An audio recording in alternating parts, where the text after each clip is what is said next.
Aujourd'hui, on plonge dans les 2 derniers épisodes de la saison 2 de Hazbin Hotel. Et attention, parce que même si ces épisodes sont remplis d'action, ils cachent encore énormément de petits détails que beaucoup n'ont pas vus au premier visionnage, et certains d'entre eux changent totalement la façon dont on lit la fin de saison, donc reste jusqu'au bout, tu vas forcément apprendre quelque chose.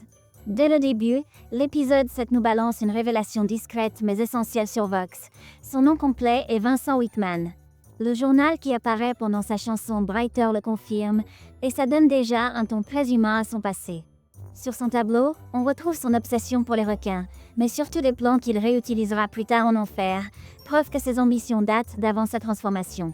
Et quand il se met à danser, il adopte une pose très reconnaissable inspirée de JoJo's Bizarre Adventure, un clin d'œil qui dure une seconde mais qui en dit long sur l'humour des animateurs. On découvre aussi enfin pourquoi il a cette apparence télévisuelle si particulière.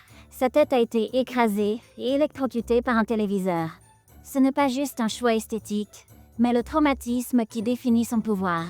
Et tu remarqueras qu'il garde même le bâton électrique de présentateur météo qu'il utilisait de son vivant. Du côté de Charlie, on a un moment totalement absurde où elle envoie Alice faire une image style « Je t'ai montré mon canard », répond, une blague internet parfaitement anachronique mais hilarante dans l'univers de la série. Et pendant la dernière chanson de l'épisode, Emily lâche son tout premier gros mot, preuve que même les anges craquent face au chaos. L'instrumental de ce morceau cache plusieurs reprises de thèmes musicaux antérieurs, avec un passage chanté par Valentino qui ressemble énormément à When He Seemed to Make de Stola dans Eliva Bus, alors que la partie de lutte et Abel s'inspire directement de Gravity. À la soirée de Vox, Charlie et Vaggie portent des tenues uniques créées spécialement pour ce moment.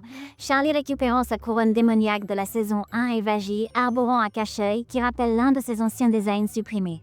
Et d'ailleurs, oui, Vox peut littéralement être mis en sourdine.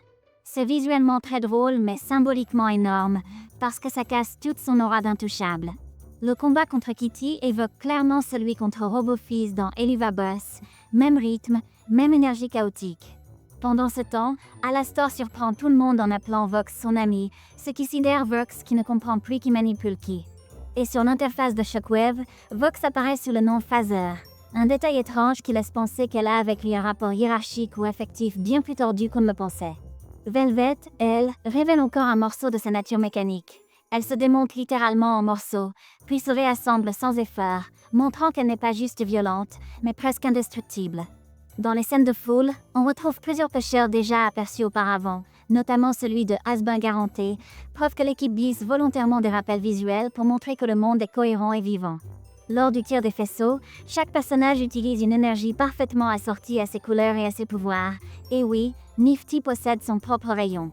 Ce détail confirme quasi officiellement qu'elle est, elle aussi, une Overlord, tout comme Muscle l'était avant sa rédemption. Hors écran, un moment important se produit. Alastor et Rosie concluent un pacte.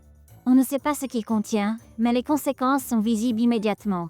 Alastor est soigné et son bâton est restauré.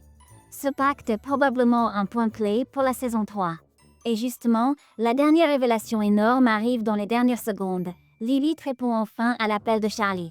Ce simple geste ouvre la voie à tout le mystère non résolu autour de sa disparition et prépare directement la prochaine saison. Et voilà, c'était tous les secrets et détails cachés que tu pouvais manquer dans ces épisodes 7 et 8. Et même si l'action prenait le dessus, la série continue de semer des indices passionnants pour la suite.